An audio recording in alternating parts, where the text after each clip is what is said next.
ओम नमः शिवाय। शिवजी सदा सहाय। ओम नमः शिवाय। गुरुजी सदा सहाय। ओम नमः शिवाय। शिवजी सदा सहाय। ओम नमः शिवाय। गुरुजी सदा सहाय। ओम नमः शिवाय। शिवजी सदा सहाय। ओम नमः शिवाय। गुरुजी सदा सहाय। गुरुजी के चरणों में मैं अपना माथा रख के बारंबार प्रणाम करती हूँ, कोटि कोटि प्रणाम करती हूँ, नाक रगड़ के प्रणाम करती हूँ और शुक्राना करती हूँ कि गुरु पापा ने मुझे ये रहमत बख्शी, ये कृपा बख्शी कि मैं श्री शिव महापुराण का पठन कर पा रही हूँ, वाचन कर पा रही हूँ और कुछ संगतों तक जिन तक भी ये वाचन पहुँच रहा है वीडियो के माध्यम से मैं पहुँचा पा रही हूँ। तो इसके लिए मैं गुरु पापा का अनंतम अनंतम शुक्राना करती हूँ। दिल से शुक्राना, हृदय से शुक्राना, रोम रोम से शुक्राना, हर सांस से शुक्राना, हर वेले शुक्राना, उठते बैठते जागते हर पल शुक्राना गुरु पापा। शुक्राना शुक्राना शुक्राना। और सभी संगत जी को जय गुरु जी। और अब मैं आरंभ करने जा रही हूँ 23वां अध्याय, श्री शिव महापुराण विदेश्वर संहिता का 23वां अध्याय। और विषय है भस्म, रुद्राक्ष और शिव नाम के महात्म्य का वर्णन। ऋषिगण बोले, हे महाभाग व्यास शिष्य सूत जी, आपको नमस्कार है। अब आप परम उत्तम भस्म महात्म्य का विस्तार पूर्वक वर्णन कीजिए। भस्म महात्म्य, रुद्राक्ष महात्म्य तथा उत्तम नाम महात्म्य, इन तीनों का परम प्रसन्नता पूर्वक प्रतिपादन कीजिए और हमारे हृदय को आनंदित कीजिए। सूत जी बोले, हे महर्षियों, आप लोगों ने बहुत उत्तम बात पूछी है। यह समस्त लोगों के लिए हितकारक विषय है। आप लोग महाधन्य, पवित्र तथा अपने कुल के भूषण स्वरूप हैं। इस संसार में कल्याणकारी परम देव स्वरूप भगवान शिव जिनके देवता हैं, ऐसे आप सबके लिए यह शिव की कथा अत्यंत प्रिय है। वे ही धन्य और कृतार्थ हैं। उन्हीं का शरीर धारण करना भी सफल है और उन्होंने ही अपने कुल का उद्धार कर लिया है जो शिव की उपासना करते हैं। जिनके मुख में भगवान शिव का नाम है, जो अपने मुख से सदा शिव शिव इस नाम का उच्चारण करते रहते हैं, पाप उनका उसी तरह स्पर्श नहीं करते जैसे खदिर वृक्ष के अंगार को छूने का साहस कोई भी प्राणी नहीं कर सकता।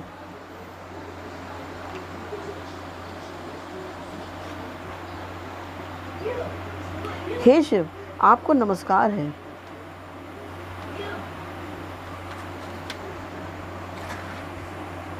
हे शिव, आपको नमस्कार है। श्री शिवाय नमस्तुभ्यम। जिस मुख से ऐसा उच्चारण होता है वह मुख समस्त पापों का विनाश करने वाला पावन तीर्थ बन जाता है। जो मनुष्य प्रसन्नता पूर्वक उस मुख का दर्शन करता है उसे निश्चय ही तीर्थ सेवन जनित फल प्राप्त होता है।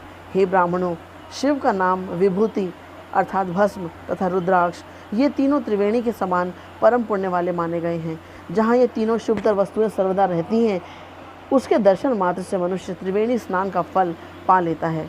जिसके शरीर पर भस्म, रुद्राक्ष और मुख में शिव नाम, ये तीनों नित्य विद्यमान रहते हैं, उसका पाप विनाशक दर्शन संसार में दुर्लभ है। उस पुण्यात्मा का दर्शन त्रिवेणी के समान ही है। भस्म, रुद्राक्ष तथा शिव नाम का जाप करने वाले और त्रिवेणी, इन दोनों में रंच मात्र भी अंतर नहीं है। ऐसा जो नहीं जानता वह निश्चित ही पापी है, इसमें संदेह नहीं है। जिसके मस्तक पर विभूति नहीं है, अंग में रुद्राक्ष नहीं है और मुख में शिवमयी वाणी नहीं है, उसे अधम व्यक्ति के समान त्याग देना चाहिए। भगवान शिव का नाम गंगा है, विभूति यमुना मानी गई है तथा रुद्राक्ष को सरस्वती कहा गया है। इन तीनों की संयुक्त त्रिवेणी समस्त पापों का नाश करने वाली है। बहुत पहले की बात है, हितकारी ब्रह्मा ने जिसके शरीर में उक्त ये तीनों त्रिपुंड रुद्राक्ष और शिव नाम संयुक्त रूप से विद्यमान थे, उनके फल को तुला के पलड़े में एक ओर रखकर त्रिवेणी में स्नान करने से उत्पन्न फल को दूसरी ओर के पलड़े में रखा और तुलना की तो दोनों बराबर ही उतरे। अतएव विद्वानों को चाहिए कि इन तीनों को सदा अपने शरीर पर धारण करें। उसी दिन से ब्रह्मा, विष्णु आदि देव भी दर्शन मात्र से पापों को नष्ट कर देने वाले इन तीनों रुद्राक्ष, विभूति और शिव नाम को धारण करने लगे। ऋषिगण बोले, हे सुव्रत, भस्म, रुद्राक्ष और शिव नाम, इन तीनों को धारण करने से इस प्रकार उत्पन्न होने वाले फल का वर्णन तो आपने कह दिया, किंतु अब आप विशेष रूप से उनके महात्म्य का वर्णन करें। सूत जी बोले, ज्ञानियों में श्रेष्ठ हे महाप्राग, हे शिव भक्त ऋषियों और विप्रों, आप सब सद्भक्ति तथा आदर पूर्वक उक्त भस्म, रुद्राक्ष और शिव नाम, इन तीनों का महात्म्य सुने। शास्त्रों, पुराणों और श्रुतियों में भी इसका महात्म्य अत्यंत गूढ़ कहा गया है। हे विप्रो, आप सबके स्नेहवश इस समय मैं उस रहस्य को खोलकर प्रकाशित करने जा रहा हूँ। हे श्रेष्ठ ब्राह्मणों, इन तीनों की महिमा को सद्विलक्षण भगवान महेश्वर के बिना दूसरा कौन भली भांति जान सकता है। इस ब्रह्मांड में जो कुछ है वह सब तो केवल महेश्वर ही जानते हैं। हे विप्रगण, मैं अपनी श्रद्धा भक्ति के अनुसार संक्षेप से भगवान नाम की महिमा का कुछ वर्णन करता हूँ। आप सब लोग प्रेम पूर्वक उसे सुने। यह नाम महात्म्य समस्त पापों को हर लेने वाला सर्वोत्तम साधन है।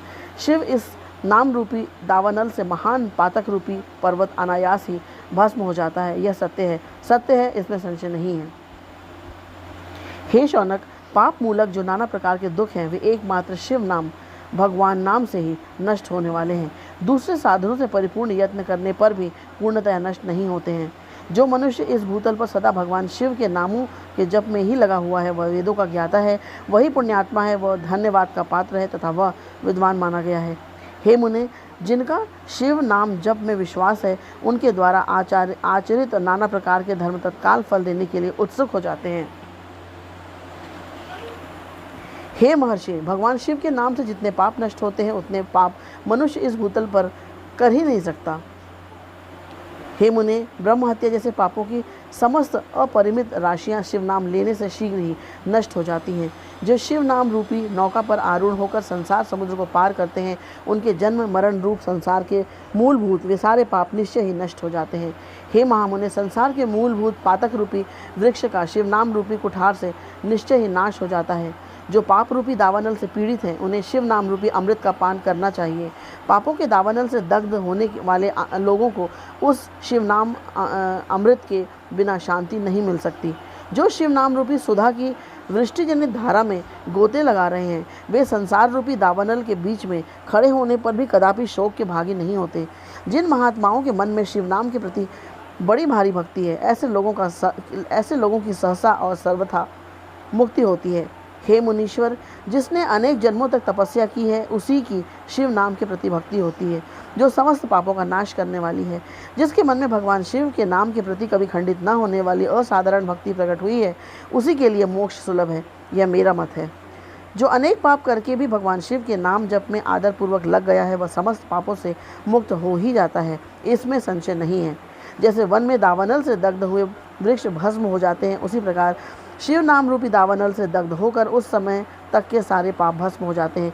हे शौनक, जिसके अंग नित्य भस्म लगाने से पवित्र हो गए हैं तथा जो शिव नाम जप का आदर करने लगा है, वह घोर संसार सागर को भी पार कर ही लेता है। ब्राह्मणों का धन हरण और अनेक ब्राह्मणों की हत्या करके भी जो आदरपूर्वक शिव के नाम का जप करता है, वह पापों में लिप्त नहीं होता, अर्थात उसे किसी भी प्रकार का पाप नहीं लगता है। संपूर्ण वेदों का अवलोकन करके पूर्ववर्ती महर्षियों ने यही निश्चित किया है कि भगवान शिव के नाम का जप संसार सागर को पार करने के लिए सर्वोत्तम उपाय है।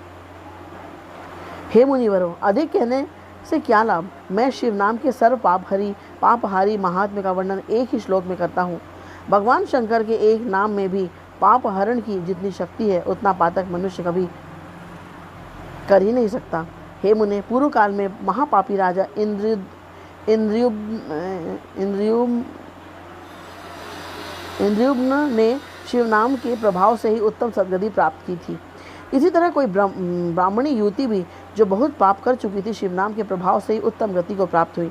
हे द्विजवरों, इस प्रकार मैंने आप लोगों से भगवान नाम के उत्तम महात्म्य का वर्णन किया है। अब आप लोग भस्म का महात्म्य सुने, जो समस्त पावन वस्तुओं को भी पवित्र करने वाला है। इति श्री शिव महापुराणे प्रथमायां विदेश्वर संहितायां श्राद्ध साधन खंडे शिव नाम महात्म्य वर्णनम नाम त्रयोविंशो अध्याय। इस प्रकार श्री शिव महापुराण में प्रथम विदेश्वर संहिता के श्राद्ध साधन खंड में शिव नाम महात्म्य वर्णन नामक 23वां अध्याय पूर्ण हुआ।